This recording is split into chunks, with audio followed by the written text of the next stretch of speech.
السلام علیکم ورحمۃ اللہ وبرکاتہ۔ ملک کی ایک حساس لیبارٹری میں کئی دنوں سے ایک انتہائی خطرناک کیمیکل چوری ہو رہا تھا، مگر ڈائریکٹر جتنا بھی دھیان لگاتے وہ مجرم تک نہ پہنچ پاتے، کیونکہ ان کے خیال میں بیسوں سائنسدان تو ملک کے بڑے پڑھے لکھے ہیں اور قابل لوگ تھے۔ اس لیے انہوں نے سب سیکیورٹی گارڈز، صفائی والے، لیب اسسٹنٹس اور تمام ملازمین کی بار بار تلاشی اور انویسٹیگیشن کروائی، مگر ایک بھی ثبوت ایسے ہاتھ نہ آیا جو اصل مجرم تک پہنچائے۔ معاملہ خطرناک تھا تو آخرکار ڈاکٹر عبد القدیر خان کو بلایا گیا۔ انہوں نے آتے ہی سب ملازمین سے تفصیل پوچھی اور پورے اسٹاف کو ایک ایک کر کے دیکھا، لیکن ان کی مشاہدہ آنکھوں کو بھی کچھ نظر نہ آیا، اور انہوں نے بھی کہا کہ میرے خیال میں یہ کام اسٹاف میں سے کسی کا ہو سکتا ہے۔ سائنسدان پر شک نہیں جاتا، ان کے چہروں پر خوف نہیں، مگر جب وہ لیب کے اندر گہرائی میں گئے اور کیمیکل والے سیکشن کو دیکھا تو ان کی نظر اچانک ایک ایسی باریک بات پر پڑی جو کئی دنوں سے کسی کی نظر میں نہیں آئی۔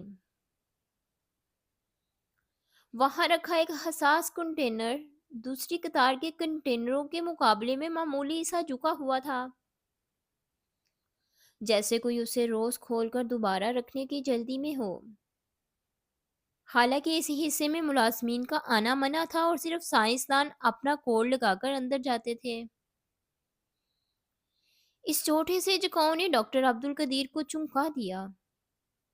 انہوں نے کہا کہ اگر کوئی ملازم چھپ کر آتا تو کنٹینرز کو صحیح سے رکھتا، مگر سائنسدان جلدی میں ہوتا ہے کیونکہ وہ سمجھتا ہے کہ کوئی اسے چیک نہیں کرے گا۔ پھر انہوں نے کیمیکل شیلف کے نیچے جھک کر دیکھا تو ایک مائکروسکوپک سائز کی سفید پاؤڈر کی باریک تہ ملی، جو صرف مخصوص حفاظتی دستانے پہننے والے سائنسدانوں کے کپڑوں سے جڑتی ہے۔ یہی چیز ثابت کرتی تھی کہ مجرم سائنسدان ہے، ملازم نہیں، مگر کون؟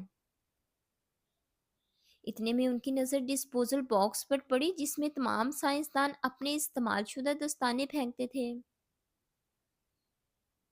20 جوڑے دستانے موجود تھے، مگر ایک جوڑا غیر معمولی تھا۔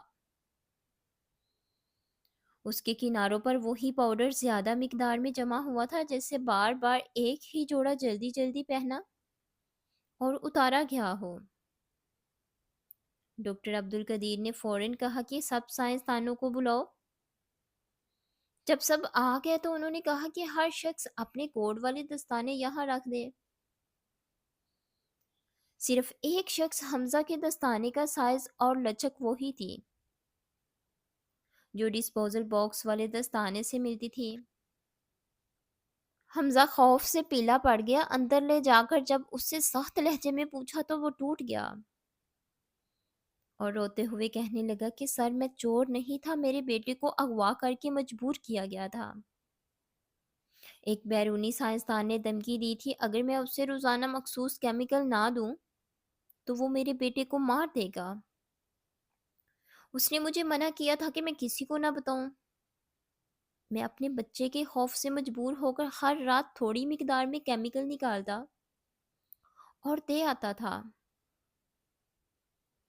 یہ سن کر ڈاکٹر عبد القدیر خان نے گہری سانس لی اور کہا کہ قانون اسی لیے ہوتا ہے کہ کمزور کو تحفظ دے۔ پھر انہوں نے ایک چال چلتے ہوئے حمزہ کو آج بھی وہ کیمیکل لے جا کر جانے بھیجا اور اس کے پیچھے خفیہ پولیس لگا دی۔ پولیس نے موقع پر اصل اغوا کار سائنسدان کو گرفتار کیا اور حمزہ کا بیٹا بھی صحیح سلامت مل گیا، اور یہ واقعہ پورے ادارے کے لیے ایک سبق بن گیا کہ عقل اور مشاہدہ وہ کچھ دیکھ لیتے ہیں جو ظاہری آنکھیں کبھی نہیں دیکھ پاتی۔ مزید اچھی ویڈیوز کے لیے میرے چینل کو لائک، سبسکرائب اور شیئر کریں۔ شکریہ۔